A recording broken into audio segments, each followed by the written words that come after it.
కోరుకుంటున్నాం.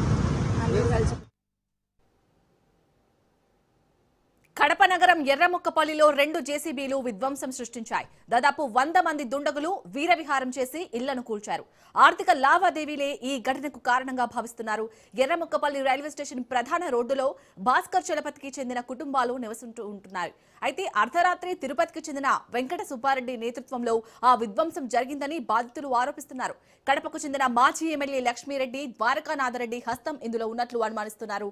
పోలీసులు సంఘటనా స్థలం చేరుకునేలోగా జరగాల్సింది జరిగిపోయిందని బాధితులు రోధిస్తూ తమ గోడును వెలిబుచ్చారు.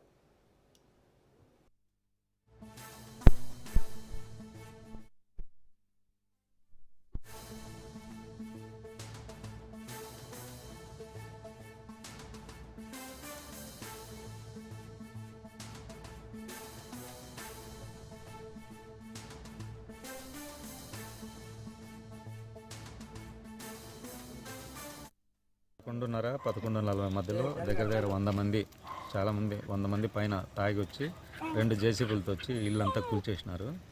మేము లోపల ఉన్నాం, చిన్నపిల్లలం, ఆడవాళ్ళం అందరం కూల్చేయడం జరిగింది. వాళ్ళకి వెంకట సుబ్బారెడ్డి అనే వాళ్ళకి తగాదా ఉంది.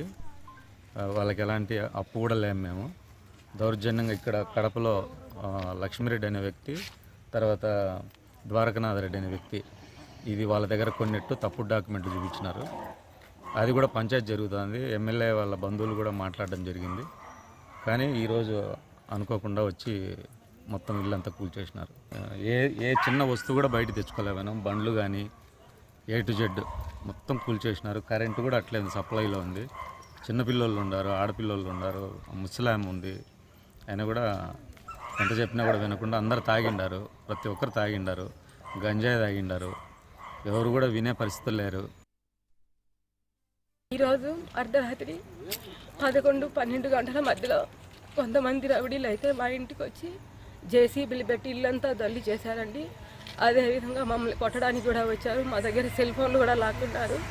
చాలా అన్యాయంగా అయితే ప్రవర్తించారు. అందరూ దయచేసి మాకైతే న్యాయం చేయండి. బయటికి లాగేశారు. ఎందుకు వచ్చారో కూడా తెలియదు మాకు. మేమైతే నిద్రపోతున్నాము. చిన్నపిల్లలని కూడా చూడకుండా, మహిళలని కూడా చూడకుండా కొట్టడానికి కూడా మీదకైతే వచ్చినారండి. పోలీసులు కంప్లైంట్ చేశారా? పోలీసులకి కంప్లైంట్ అయితే చేశాము. అంత అయిపోయినాక వచ్చారండి వాళ్ళు. వాళ్ళకి అడ్రస్ కూడా చాలా నీట్గా అయితే చెప్పాము. మెయిన్ రోడ్లోనే అని చెప్పాము, రైల్వే స్టేషన్ రూట్లోనే అని చెప్పాము. అయినా కూడా అంతా వెళ్ళిపోయిన తర్వాత వాళ్ళు అయితే వచ్చారు. ఇది ఎవరెవరికి ఈ విషయంలో ఎవరెవరి పాత్ర అయితే, పెద్ద వాళ్ళ పాత్ర అయితే ఉంది కాబట్టి మాకు కొంచెం దయతలిసి అందరూ మాకు అయితే న్యాయం. వాడికి కాంపౌండ్ గోడంతా కూడా పగలగొట్టేసినారు. మమ్మల్ని రాకముందే ఇంకా చేయిలు పట్టుకొని బయటికి లాగేయడము, అన్నీ చాలా ఇరగొట్టేయడం అన్నీ అయితే చేశారు. అన్నీ ఇప్పుడైతే రోడ్ల మీద ఉన్నామండి మేము.